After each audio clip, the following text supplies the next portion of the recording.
Yeah, I got that swag. My hairnet, it's in my bag. What's up? I'm Trent Windsor. We're here in search of the perfect shuffle. It's time for another segment of Clearing Out the Archives where I shuffle my music and whichever album pops up, that is the album I review song by song.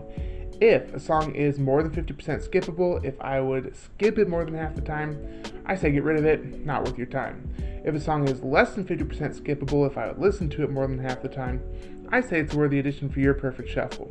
Last time we shuffled our music, and the album that popped up was The Miseducation of Lauryn Hill by Ms. Lauryn Hill. Lauryn Hill is a legendary singer/MC who began her career with the group The Fugees. This album is her first and best known solo album. It's legendary and it's been honored by countless rappers, music producers, music lovers, just anybody who really is into the history of music will applaud this album. There's also a lot of drama behind this album. It's a little bit of a soap opera unto itself, and if you want to get into all those details, I really suggest going and listening to the Dissect podcast, which has a full season dissecting all of the songs on this album, as well as giving some background to these songs by exploring some of the music from the Fugees as well. I'm just going to focus on the purely musical side. What exactly makes this album a classic?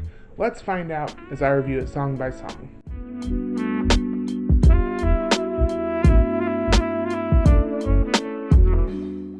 Before we go any further, if you like what I'm doing here, please go ahead and subscribe to my channel. It would mean the world to me. We're small right now, but we're growing fast. We've got 15 songs to go through, so we're going to do this tier list style. We've got S tier, A, B, C, all the way down to D. In the S tier, we have songs like X Factor, which is an incredibly earnest and honest and sincere R&B song with some really amazing vocalizing and harmonizing. I really love the line in this song where she talks about, "You say you die for me, but why won't you live for me?" It really is a poignant statement. We have the song To Zion featuring Carlos Santana. This is a song all about the child that Lauryn Hill had that a lot of people encouraged her to abort, but she decided to keep the child, and now she sings about the joy that this child is in her life. Santana's guitar is just a perfect backdrop to this bittersweet statement of joy and sacrifice. There's the very well-known doo-wop, That Thing, which warns both men and women of the downfalls and the trickery of some members of the opposite sex. It's very funky, very sassy, and I feel like it has a really great balance of rhyming and singing. Lauryn Hill does an amazing job of showing off both of her sets of skills in the best way possible on this song. Her bars are really fun, really interesting. They tell a story, and her singing is just so smooth and soulful. It's this great alto. Also on the S tier, we have Forgive Them, Father. This one has a little island flair, a little righteous sass. It's also very soulful, some very confident bars. I feel like this one is kind of the Christian way of saying bless her heart. You know, it's recognizing the downfalls of others and still trying to forgive them, be like Jesus, say, "Oh, forgive them, Father, for they know not what they do." It's a little tongue-in-cheek for sure. Last in the S tier, we have Everything Is Everything, which is a song that really finds the hope in the turmoil of life. If you go and listen to that podcast, you'll learn all about the turmoil in Miss Lauryn Hill's life at the time of creating this album, and she somehow finds the power and the strength to say whatever will be, will be. Everything is everything. It's a really powerful statement. All of these songs in the S tier are really amazing. They do a great job of balancing Ms. Lauryn Hill's skills. I would say that they're all 15% skippable. In the A tier, we have songs like Lost Ones, which is the opening track. Ms. Lauryn Hill really makes it clear on this track that she can really hold room when it comes to just laying down pure bars, and she's not going to hold back any punches. I love the hook, the line, which is, "You might win some, but you just lost one." It's pretty cold, almost diss track style. Gives it a lot of attitude. We also have the song Final Hour, which is full-on diss track style rap. I love the mysterious, somewhat understated beat. And this one is just full of punchlines, clever wordplay, some sweet puns in there. All stuff that I love. Last we have Every Ghetto, Every City, which is a Stevie Wonder style funk track, and it kind of serves as a feel-good origin story for Ms. Lauryn Hill. kind of showing us where she came from and how she got to where she is. It almost feels like the closing credits in a movie where you see where everyone ended up. Old Jimmy, he ended up running the Shake Shack that he worked at, and old Jenny down the block found a booger in her bag of jelly beans and successfully sued the company, and now she's rich.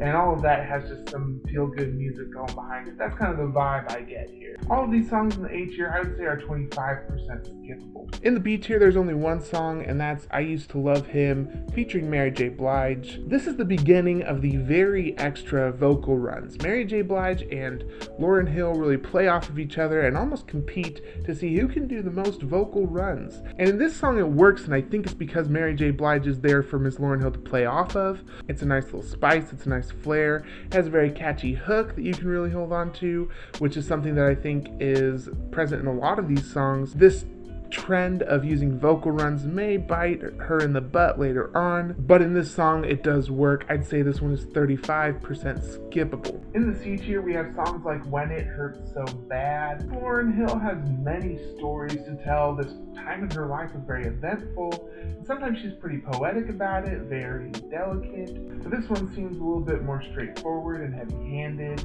This is where we start to get pretty hefty on the vocal runs, and it starts to feel pretty unnecessary. You know, she has a great voice, and she's showing it off, which can be great. But when you show off for too long, it just hurts, man. We also have the song Nothing Even Matters featuring D'Angelo. This is a slow jam, and it's weirdly heavy on the snaps. You know, in a slow jam, you're feeling it, and you gotta get a little... Then this one instead, you get a little...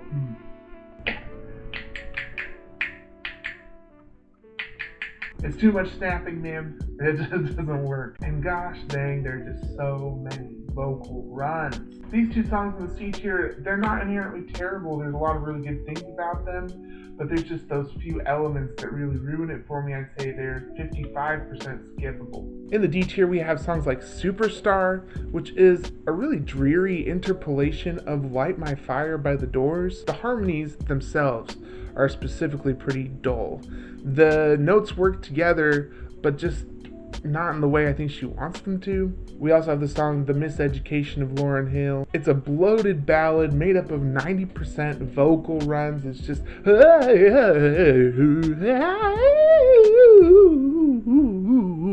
It honestly takes forever for her to just sing one word in this song. There's also the song Can't Take My Eyes Off of You, which I feel is a totally unnecessary cover.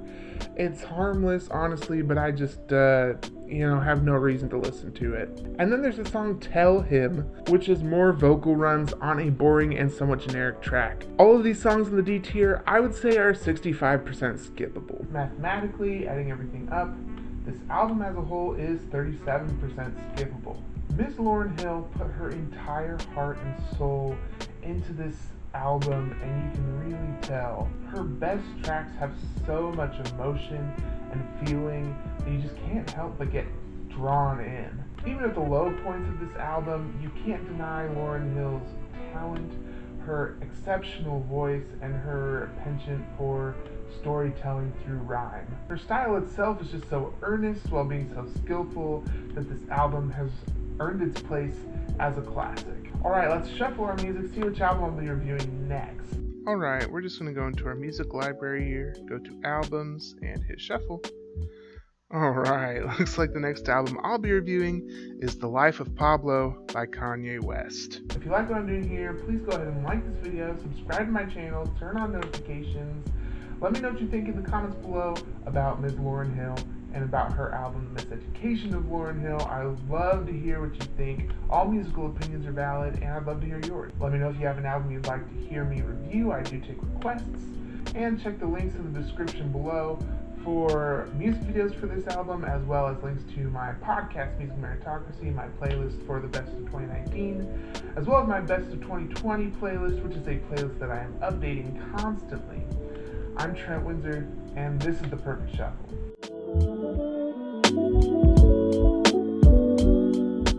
Sometimes you just want to say, okay, move on. Move on to the next musical idea.